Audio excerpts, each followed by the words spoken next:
Have you ever noticed that whoever provokes you is always waiting for one single thing? It's not reason. It's not an excuse. It's reaction.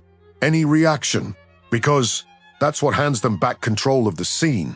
And every time you react, even when you're right, you give them exactly what they came for.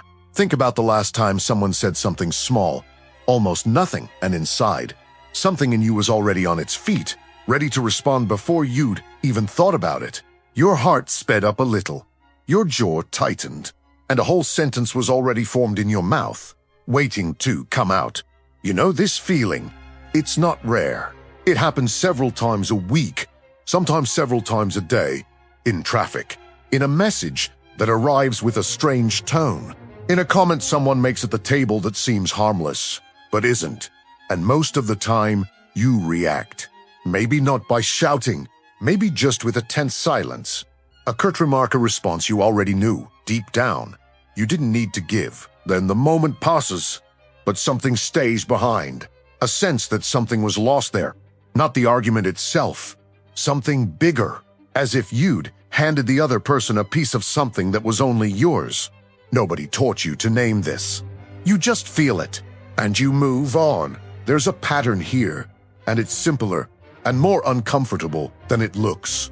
Whoever provokes you isn't after an argument, isn't after being right, is after one thing: watching you move, watching you leave the place where you were standing.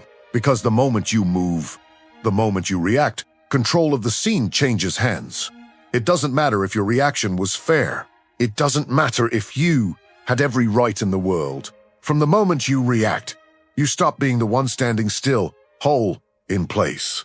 You become a participant in the game the other person opened. And this isn't a weakness in you. It's a mechanism so old it's had a name for 2,000 years.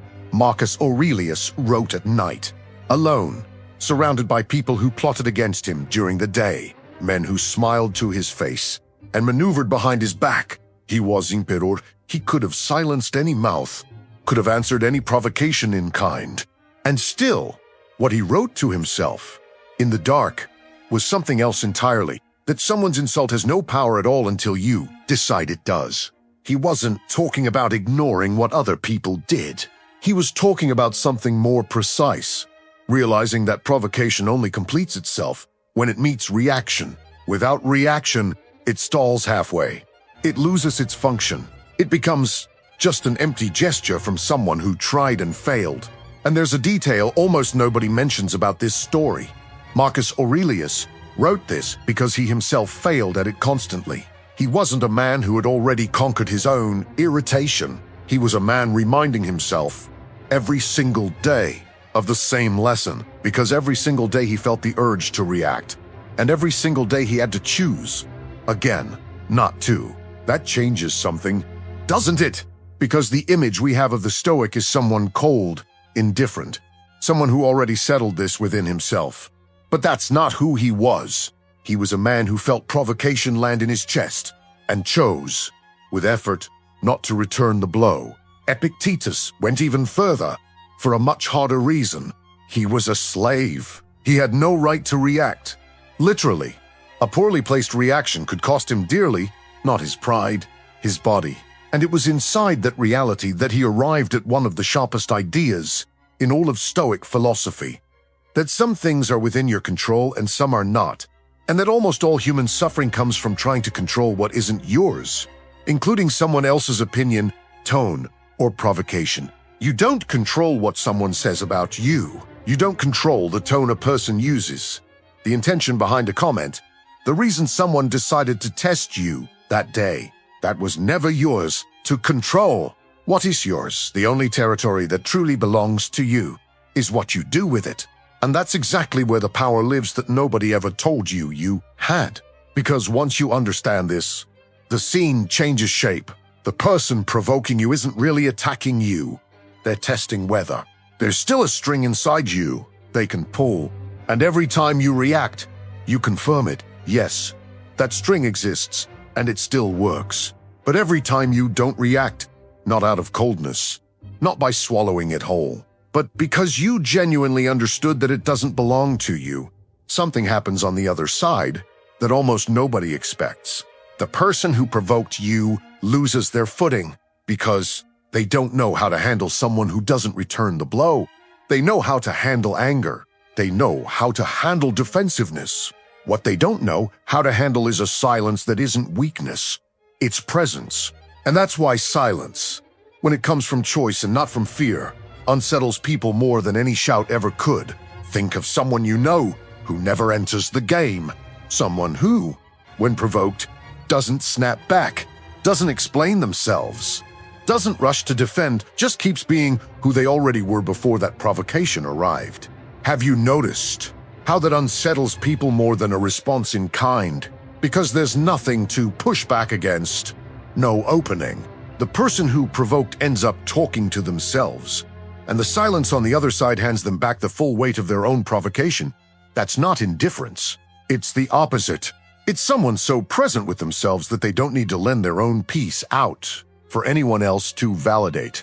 But here's where almost everyone makes a mistake trying to put this into practice, thinking that not reacting means swallowing everything, homogeneity, pretending you felt nothing. That's not it. Swallowing things has a cost. The body holds what the mouth doesn't say, and it turns into resentment, turns into weight, turns into a bill that arrives later, usually at a different moment, with a different person, for no apparent reason. Not reacting, in the Stoic sense, isn't repression. It's processing internally before returning anything externally. It's the difference between swallowing a provocation and simply not giving it the weight it's asking for. Seneca talked about this with an image that still lands with striking precision. He said the best response to someone who insults you is to act as though the provocation struck a person who isn't there anymore. Not because you ran away, because who you were before that moment, reactive, wounded, needing to prove something, is no longer the one deciding what to do with what reaches you. This takes practice. Nobody is born this way. Every time you feel the impulse rise, your chest heating up, the response ready in your throat, and you choose a 3-second pause before deciding what to do with it, you're training exactly that muscle. It's not about never feeling anger. It's about not letting the anger of the moment choose what comes out of your mouth. And there's something almost nobody says about this. Every time you choose not to react without erasing yourself, without pretending everything's fine when it isn't, you keep a piece of energy that would normally be spent trying to prove something to someone who wasn't even asking for it. That energy is left over, and it goes somewhere else, towards something you actually chose to build. Maybe you recognize this from a recent conversation. Someone said something that got under your skin, and for a second you felt the urge to answer in kind, and you didn't. Not because you were afraid, but because, deep down, you realized it didn't deserve the space it was about to take up inside you. If that's already happened to you, you've already felt, in practice, what Marcus Aurelius was writing before dawn nearly 2,000 years ago. If this video named something you've been carrying without words, write one word in the comments. Command. Marcus Aurelius wrote, in one of those notebooks never meant to be read by anyone but himself, that the best revenge is to not become like the one who wronged you.